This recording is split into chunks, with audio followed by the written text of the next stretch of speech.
The great question. Imagine waking up one day to find the world unbearably loud, not in the literal sense of blaring horns or chaotic marketplaces, but in the subtle suffocation of endless chatter, constant opinions, and the weight of unspoken expectations pressing in from every direction. You step outside and feel the pull of countless eyes, not necessarily staring, but always there, like invisible strings tugging at your very being, demanding conformity, demanding that you play along in a performance you never auditioned for. What if every casual greeting, every shallow conversation, every demand to just be social, carried with it not warmth, but an almost invisible drain, a siphoning of your inner vitality? Now pause. Ask yourself, why is it that some of the most brilliant minds in history, those capable of reshaping entire civilizations, seem to recoil from the crowd, preferring solitude over the comfort of companionship? Is it arrogance? Is it fear? Or is there something deeper lurking in the noise of society, something that bleeds the strength of an intelligent soul until silence itself becomes the only refuge? Arthur Schopenhauer once whispered a truth that many ignore. The crowd does not merely accompany us, it consumes us. He suggested that for the intelligent social life is not just a distraction, but a corrosive force, eating away at the mind's capacity for clarity, reflection, and authenticity. And yet, we live in an age that glorifies the opposite. Connection is the golden idol. To withdraw is to be labeled antisocial, broken, even diseased. But what if we've inverted the truth? What if solitude is not a sickness but the cure, and society, with all its rituals and demands, is the silent epidemic? If this is true, then every gathering, every demand to be part of the group might actually be an invitation to lose yourself, little by little, until there is no thing left but a shadow echoing the voices of others. Think about your own life. How often do you say words you don't truly mean just to keep peace? How many times have you laughed at a joke that you found empty or cruel simply because silence would have been too heavy, too awkward? And in those moments, did you not feel yourself shrinking, bending, almost dissolving into the background of the crowd? Now imagine multiplying that experience 1,000 times over, stretched across years, until the authentic self, the you that burns with curiosity, creativity, and quiet insight, is suffocated beneath layers of masks. Isn't it possible, then, that intelligence recoils not because it hates people, but because it senses this danger at a visceral level? But here's the paradox that claws at the mind. If humans are social creatures by design, why do the most thoughtful often feel most alive in solitude? Why does the crowd, meant to nurture belonging, often feel like a cage to those who see too much? Could it be that society itself thrives not by celebrating individuality, but by erasing it, by sanding down every jagged, unique edge until all that remains is the smooth, compliant surface of sameness? And if so, is the price of wisdom always loneliness? Or is it that loneliness itself transforms, in the hands of the wise, into a sanctuary rather than a punishment? These questions do not offer immediate comfort. They sting. They force us to confront an unsettling possibility. Maybe the very thing we are told we cannot live without, the approval of others, the warmth of crowds, the shared laughter of gatherings, might be the very thing killing our depth, our originality, our peace. What if, all along, the greatest threat to the intelligent soul is not isolation, but connection, the wrong kind of connection? Schopenhauer seemed to believe this, and his philosophy paints a stark picture. See, society pulls you outward into triviality, while solitude pulls you inward into truth. But can truth really flourish in silence, cut off from the voices of others? Or is that only another illusion, another romanticization of loneliness? And here is the heart of the great question, the one you cannot turn away from without feeling its gravity. Is the intelligent person doomed to choose between truth and belonging, between depth and connection, between authenticity and acceptance?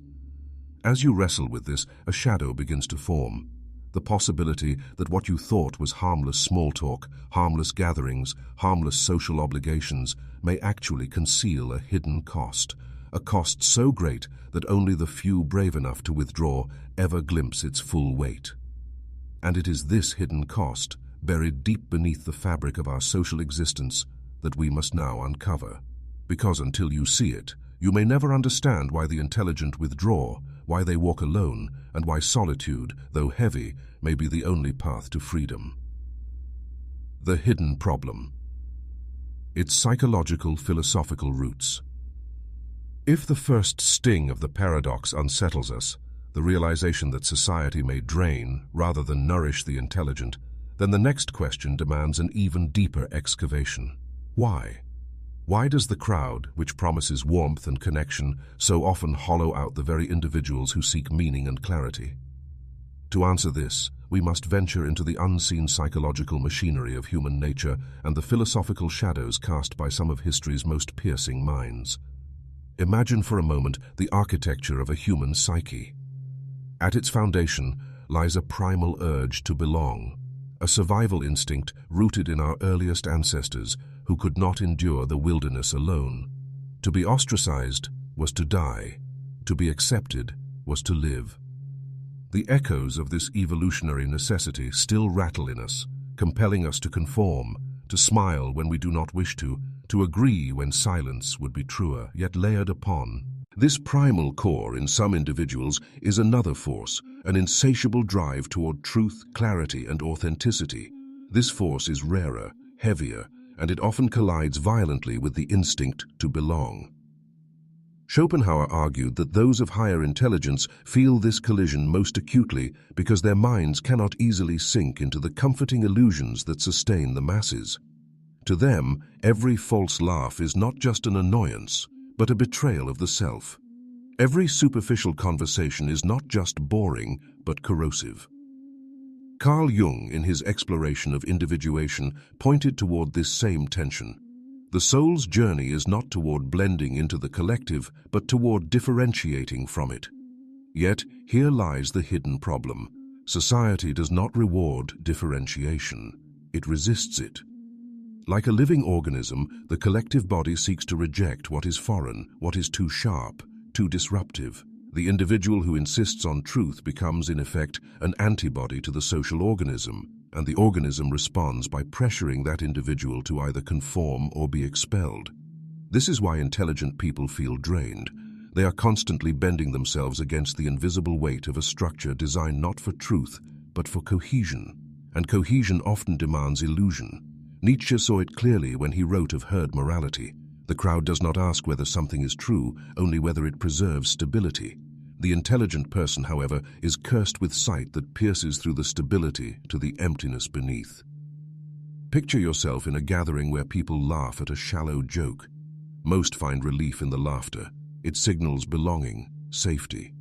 But to the intelligent, who sees the cruelty or emptiness in that joke, laughter becomes an act of violence against their own integrity. Do they laugh, betraying themselves, or remain silent, risking the subtle exile of being branded joyless, strange, or arrogant? Over time, this repeated conflict drains energy like water seeping from a cracked vessel.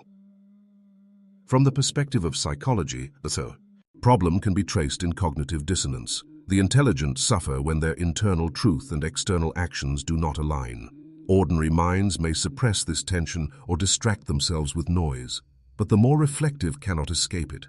Each compromise becomes a small wound, and the accumulation of wounds becomes unbearable. Thus, society is not merely irritating, it is injurious. And yet, the wound is hidden. The intelligent rarely speak of this openly, for to admit that social life is suffocating is to risk being misunderstood or condemned as misanthropic. This silence only deepens their isolation, reinforcing the very cycle they wish to escape. But the roots stretch deeper still. Schopenhauer's pessimism teaches that much of life is driven by the blind, ceaseless will to live, a force that seeks satisfaction endlessly yet never finds it. The crowd amplifies this will. In social life, people chase status, recognition, amusement, and distraction. To Schopenhauer, this perpetual striving is not just futile, it is painful. The intelligent, seeing the futility more clearly, feel alienated from the constant hunger of the crowd. Where others find joy in gossip or fleeting pleasures, the intelligent find only weariness. This is not arrogance, it is perception. To be intelligent is to see the game and to know deep down that the game has no ultimate prize. but to live among those still enchanted by it is exhausting. Aldous Huxley hinted at this when he observed that most of what passes for culture is a distraction from reality's more difficult truths. Society thrives on distraction because distraction keeps despair at bay. But the intelligent mind, trained to pierce veils, cannot easily submit to distraction. The result? Isolation becomes not a choice, but a necessity. In solitude, the intelligent can breathe because solitude does not demand falsity. Silence does not ask for compromise. Yet solitude also comes with its own heavy cost, for humans remain wired for connection. This is the hidden psychological root. The intelligent are torn between two biological imperatives, the need for belonging and the need for authenticity, and society rarely allows both to exist simultaneously. Viktor Frankl, the great psychiatrist who survived the horrors of the concentration camps, once said that those who have a why can endure almost any how. For the intelligent, the why is often truth itself. But when social life constantly assaults this why, when it reduces existence to shallow exchanges and the worship of triviality, the intelligent experience not just boredom, but existential suffocation. The hidden problem, then, is not merely that society drains energy. It is that society pits our deepest needs against each other. It forces a choice between belonging and authenticity, between comfort and truth, between surviving as part of the herd or existing fully as oneself. The tragedy is that many do not even recognize this problem. They feel drained but misinterpret the cause, blaming themselves for being awkward, introverted, or broken.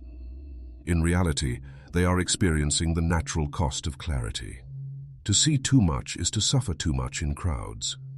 This suffering does not mean something is wrong with them. It means something is profoundly wrong with the structures we live in. And yet, acknowledging this truth is dangerous, because it undermines the very fabric of our collective life. To say openly that the crowd corrodes the self is to question the sacred pillars of family, community, even civilization itself. And so the problem remains hidden, lurking beneath laughter and noise, veiled by the endless call to be more social. But once glimpsed, it cannot be unseen. Once felt, it gnaws like a quiet hunger that no feast of friends or parties can satisfy. You begin to sense that there are consequences, subtle but immense, shaping your very life. Consequences that extend beyond fatigue or boredom, consequences that might alter the course of your existence without you even realizing it. The unseen consequences. Consider the subtle ways in which this hidden problem infiltrates the structure of everyday life, the unseen consequences that ripple outward from the simple fact that the intelligent feel drained by the crowd. At first, it manifests as fatigue. You attend a gathering, perhaps out of obligation, and leave feeling hollow, your mind strangely quieter but not at peace, like a violin whose strings have been loosened just enough to rob it of resonance. Yet fatigue is only the surface. The deeper cost is more insidious, for the constant friction between authenticity and conformity reshapes who you are without your permission. Every time you laugh when you do not mean to, every time you nod at a conversation you secretly reject, a piece of your integrity erodes. Over years, these tiny erosions accumulate into a chasm, and you find yourself alienated not only from others, but from yourself. This alienation is perhaps the most dangerous consequence of all. Think about how identity is formed, through the constant interplay between inner truth and outer expression. When expression is compromised, when you continually present a version of yourself that is acceptable to others but false to your core, you begin to lose sight of where the mask ends and the self begins. Jean-Paul Sartre spoke of this as bad faith, the denial of one's own freedom and authenticity in order to meet external expectations. For the intelligent, who sense the dissonance more acutely, bad faith is a constant risk, and the consequence is devastating. You become a stranger to yourself, wearing masks so long that the true face beneath begins to fade. This is not merely psychological, but neurological. Studies of cognitive load reveal that seeing one's true thoughts and emotions consumes vast amounts of mental energy. Social gatherings, for those who see too deeply, become arenas of suppression. Each false smile is not just an act of politeness, but a neurological burden, demanding constant self-monitoring and restraint. Over time, this depletes not only emotional reserves, but cognitive resources as well. the intelligent, who might otherwise channel their energy into creativity, problem-solving, or deep reflection, find themselves drained by the sheer effort of self-censorship. The unseen consequence is that brilliance, which could illuminate, is dimmed into mere survival. Worse still, the crowd does not merely drain, but reshapes. Cultural conditioning seeps in quietly, rewiring priorities. When surrounded by voices that value status, appearance, or superficial entertainment, even the most resistant mind begins to absorb their rhythms. The philosopher Aldous Huxley warned of this, that in a society obsessed with distraction, even those who reject it risk being pulled into its orbit simply by proximity. Imagine a painter who spends too much time in a room filled with televisions. Eventually, her colors may unconsciously grow dull, her brushstrokes rushed, as the hum of distraction infiltrates her inner tempo. For the intelligent, this influence is particularly toxic because it dilutes their clarity. What once was sharp insight becomes blurred compromise, not because they choose it, but because immersion makes it inevitable. Another consequence emerges in relationships. To sustain social life, one must engage in reciprocity, giving attention, responding to cues, offering emotional energy. But when this exchange feels draining rather than nourishing, the intelligent gradually withdraw, sometimes without realizing it. They cancel plans more often, they reply less frequently, they cultivate distance. To outsiders, this appears as coldness or arrogance, but inside, it is often desperation, the need to protect what little energy remains. The tragedy is that this withdrawal can deepen isolation, creating a cycle in which the intelligent long for genuine connection, yet find themselves unable to endure the shallow forms of it most available. Thus, the unseen consequence is a quiet loneliness, not chosen, but forced, as if the price of authenticity is exile. Society interprets this exile cruelly. The one who withdraws is labeled antisocial, strange, broken. Yet this misinterpretation only sharpens the divide, reinforcing the very alienation it seeks to explain. Over time, the intelligent internalize these judgments, questioning themselves. Am I truly broken? Am I deficient because I cannot thrive in the noise? This internal doubt compounds the original problem, creating a second layer of suffering. What began as an external drain becomes an internal war, a battle between the need for truth and the fear of being unworthy. On a broader scale, the consequences extend into culture itself. When the intelligent withdraw, society loses their voice. Ideas that could challenge illusions, insights that could pierce through triviality, remain locked in solitude. History is filled with examples of this. Thinkers who withdrew, Kierkegaard, Nietzsche, even Kafka, left behind writings that shook the world, but often only after their lifetimes. During their lives, their absence from the crowd meant that their insights were marginalized, dismissed, or ignored. Thus, the unseen consequence of draining the intelligent is not just personal, but civilizational. Societies that silence their sharpest minds through exhaustion or exile stagnate, drowning in the noise of their own illusions. Consider also the physiological cost. Chronic social exhaustion is linked to stress responses, elevated cortisol, suppressed immunity, disrupted sleep.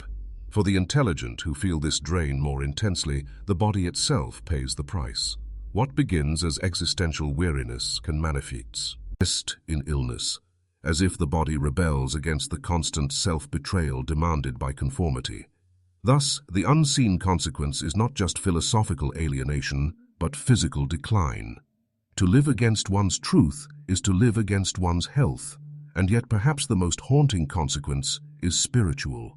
When every gathering feels false, when every word risks betrayal, the intelligent may begin to believe that true connection is impossible. They may retreat so far into solitude that they build walls too thick to ever be breached. In this isolation they are safe, yes, but also untouched, like a flame protected from the wind that eventually suffocates in its own enclosure. The cost of protecting one's truth can become the loss of all communion. And what is wisdom if it cannot be shared, if the words of clarity never find another's ear? These are the unseen consequences: erosion of identity, neurological exhaustion, cultural dilution, relational exile, societal stagnation, physical decline, and spiritual suffocation. Each grows quietly, unnoticed, until the intelligent look around and realize they are living in a world that does not fit them, a world that demands their silence even when they have the most to say. This realization, once it strikes, can no longer be ignored. And so, the stage is set for rebellion. Not rebellion in the fiery sense of overthrowing regimes, but a quieter, more radical rebellion. The choice to live against the current, to carve a path that refuses both conformity and exile, to discover a way of being that reclaims freedom from the crowd's grasp. The rebellion.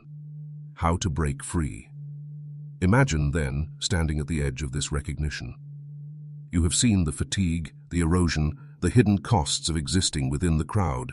You have felt the weight of masks pressing into your skin until you no longer know where the performance ends and the person begs. Passions. To remain as you are means continuing the slow disintegration, surrendering piece by piece to the endless drain of conformity. But what if you rebelled, not against society with banners and slogans, but against the subtle tyranny of the crowd within your own life? What would such a rebellion look like? How does one reclaim the energy that has been stolen, the authenticity that has been eroded, the freedom that has been traded for acceptance? Schopenhauer himself offered the first clue, the elevation of solitude as not merely a condition, but a discipline.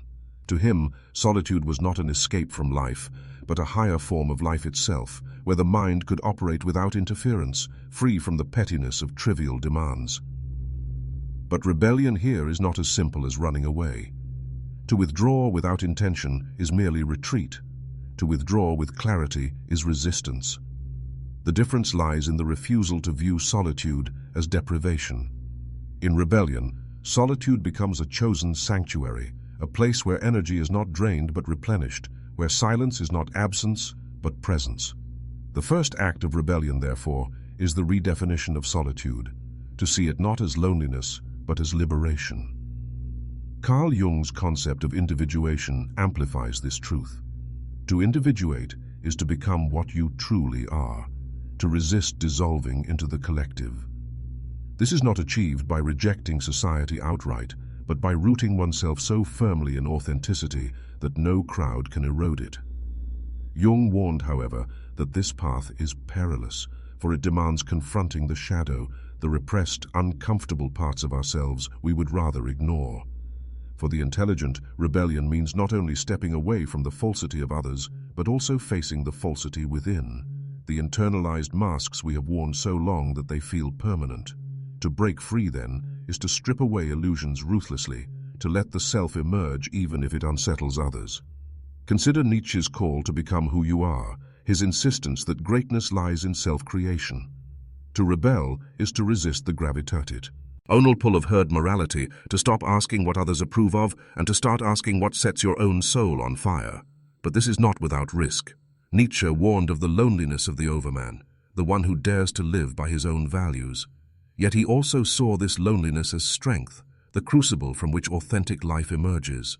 Thus, rebellion requires courage, the courage to endure misunderstanding, the courage to walk a path so narrow that most will never recognize it as a path at all. From psychology, we can draw practical tools for rebellion. Cognitive behavioral insight reveals that much of our exhaustion in crowds stems from automatic thoughts. I must please them. I must not appear strange. I must laugh along. The rebellious act is to question these assumptions, to replace them with radical permission. I am not obliged to entertain. I do not owe false laughter. My silence has value. This reframing allows the intelligent to interact on their own terms rather than on society's script. In doing so, they reclaim agency, turning each interaction from an act of self-betrayal into an act of choice. History gives us examples of such rebellion. Think of Henry David Thoreau retreating to Walden Pond, not to escape the world, but to prove that a life of simplicity and solitude could be richer than a life of noise and conformity. Or Emily Dickinson, who rarely left her room yet produced poetry that expanded the boundaries of human perception. Or Nietzsche himself, wandering the mountains alone, his solitude birthing thoughts that would shake the very foundations of Western thought. Their rebellion was not loud but decisive. They refused to let the crowd dictate their inner tempo. Their lives demonstrate that solitude, when chosen consciously, becomes not exile but revolution. Yet rebellion must also guard against its own extremes. To withdraw entirely risks suffocation, the slow fading of one's flame in isolation. The challenge is not to sever all ties, but to cultivate selective connection, relationships that nourish rather than drain, conversations that ignite rather than erode. Viktor Frankl reminds us that meaning is often discovered through encounter, through dialogue, through love. The intelligent must therefore learn to rebel not by rejecting all connection, but by discerning which connections are worthy. The rebellion is not against humanity itself, but against the triviality and falsity that pass for social life. Practically, this means embracing solitude as the default, but not as a prison. It means curating your social environment as carefully as you would a library, choosing voices that deepen rather than diminish you. It means permitting silence when others demand chatter, offering thoughtfulness when others expect performance. It means saying no, not with bitterness, but with quiet certainty, recognizing that every false yes is a theft from your authentic self. Rebellion is not always grand. Sometimes it is as simple as protecting your mornings for reflection, or refusing to attend gatherings that leave you hollow, or daring to speak a truth, even when silence would be safer. And what happens when this rebellion takes root? Slowly, the drain begins to reverse. Where once the crowd siphoned energy, solitude now restores it. Where once identity eroded beneath masks, authenticity begins to solidify like stone beneath the sculptor's chisel. Where once loneliness haunted, freedom now whispers.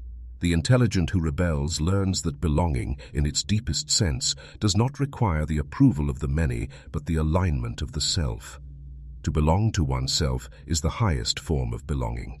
And from this foundation, even connection with others, rare, selective, profound, becomes richer, for it is no longer forged in falsity, but in truth.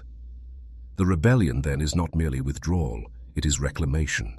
It is the refusal to surrender your life to the gravitational pull of triviality. It is the daring choice to live in accordance with truth even when the world insists on illusion. And it is this rebellion that sets the stage for the deepest revelation, the ultimate truth that lies beyond both society and solitude, beyond conformity and isolation, a truth that redefines what it means to live at all. The ultimate truth, the final, most powerful realization. Imagine standing in the stillness after rebellion has cleared the noise. You have withdrawn from the trivialities of the crowd, reclaimed your solitude, and begun to breathe in a rhythm that feels authentically your own. Yet in this silence, a new question emerges, heavier and more haunting than all that came before. What now? If solitude is liberation from the drain of society, does it provide enough to sustain a life? Or is there a deeper realization waiting, something that transcends both the emptiness of crowds and the loneliness of isolation? The ultimate truth begins to unfold here, in this fragile moment when you realize that rebellion, though liberating, is not the final destination. To walk away from the illusions of the crowd is powerful, but it is only the clearing of space. What fills that space, that is the true revelation. Schopenhauer hinted at this when he spoke of art, philosophy, and contemplation as the higher modes of existence. For him, life driven by the blind will is endless striving, endless dissatisfaction. The crowd embodies this will most intensely, always chasing distraction, status, or pleasure. To withdraw is to free oneself from the grip of this futile cycle. But freedom from is not the same as freedom to. The ultimate truth is that solitude is not valuable merely because it protects us from others, but because it opens a doorway into dimensions of being that the crowd cannot touch. It is in solitude that the mind is capped, able of perceiving reality as it is, stripped of illusions. And in those moments, the intelligent discover a paradoxical gift. While the crowd drains, solitude connects, not outwardly but inwardly, to something larger, something transcendent. Here lies the deeper truth. Connection is not lost in solitude, it is transformed. The intelligent who embrace silence often discover that they are not alone at all. Instead, they encounter the vastness of existence itself, the patterns of nature, the depth of thought, the resonance of art, the whisper of eternity. Nietzsche's overman was not a figure who merely rejected the herd, but one who created new values, who became a bridge to higher possibilities. Similarly, the ultimate realization for the intelligent is that their withdrawal is not simply an escape, but a preparation. By detaching from the false, they make room for the true. The solitude that seemed barren becomes fertile ground for creation, for meaning, for the kind of connection that no crowd can provide. Carl Jung might describe this as union with the self, the archetype of wholeness that emerges when the ego stops chasing external validation and instead listens to the depths of the unconscious. In solitude, stripped of masks, the intelligent are invited to integrate their fragments, to become whole. The unseen consequence of rebellion, then, is not just survival, but transformation. You do not merely escape the crowd. You begin to see yourself not as a fragile individual in need of belonging, but as a vast, complex being whose value does not depend on applause. This is the ultimate rebellion, to no longer measure worth by the reflection in other people's eyes. Yet the truth deepens further still. Viktor Frankl's insight, that meaning is the highest human need, illuminates the final step. To withdraw from the crowd is not to abandon meaning, but to seek it in purer forms. Meaning is not found in endless small talk or superficial gatherings, but in alignment with values that matter: truth, peace, beauty, love, creation, transcendence. The intelligent, once freed from the draining weight of false belonging, are capable of discovering this meaning with a clarity unavailable to the herd. And in this discovery, loneliness transforms into solitude, and solitude transforms into communion, communion not with the many, but with the eternal. The ultimate truth, then, is not that intelligent people avoid social life because they are antisocial or arrogant. It is that they sense instinctively that life lived for the crowd is not life at all. To live for approval is to live as a shadow. The intelligent withdraw because they are seeking something higher, something that cannot be found in the marketplace of trivialities. Their avoidance of the crowd is not rejection for its own sake, but a turning toward a deeper reality. And here is the paradox that resolves the entire struggle. By walking away from false connections, they open themselves to the possibility of the truest connection of all. Connection with themselves, with meaning, with the essence of existence. Picture this ultimate realization as a shift in vision. In the crowd, your sight is blurred by noise, your focus scattered by demands. In rebellion, you close your eyes, shielding yourself from the glare. But in the ultimate truth, your eyes reopen, not to the crowd, but to the vast horizon beyond it. You see that solitude is not emptiness, but clarity, not exile, but arrival. You begin to understand that the purpose of life is not to belong to everyone, but to belong deeply to what is true. And so the final realization dawns. The intelligent do not avoid the crowd because they despise humanity, but because they refuse to betray the deeper humanity within themselves. They have glimpsed that life lived superficially is no life at all, that endless chatter is silence in disguise, that belonging without authenticity is the lone, least fate of all. By stepping away, they are not running from life but toward it. They are choosing depth over surface, truth over comfort, being over appearing. This is the final gift of Schopenhauer's hidden truth. The crowd drains because it demands masks, illusions, compromises. But once you see this, once you rebel, once you endure the silence, you uncover that solitude is not the end, but the beginning. In solitude, you encounter the ultimate truth, that the self, when aligned with meaning, becomes unshakable. And from this place, even if you step back into society, you are no longer drained, for you no longer depend on it to define you. You are free. Imagine carrying this realization forward. Imagine walking into a room of noise, laughter, and performance, and knowing that none of it can touch you unless you allow it. Imagine no longer needing the approval of others to feel whole, no longer fearing silence, no longer being hollowed out by the crowd. This is not withdrawal, this is mastery, this is not loneliness, this is sovereignty. And it is here, in this sovereignty, that the intelligent finally find what they have been searching for all along. Not escape from life, but life itself, lived fully, deeply, authentically.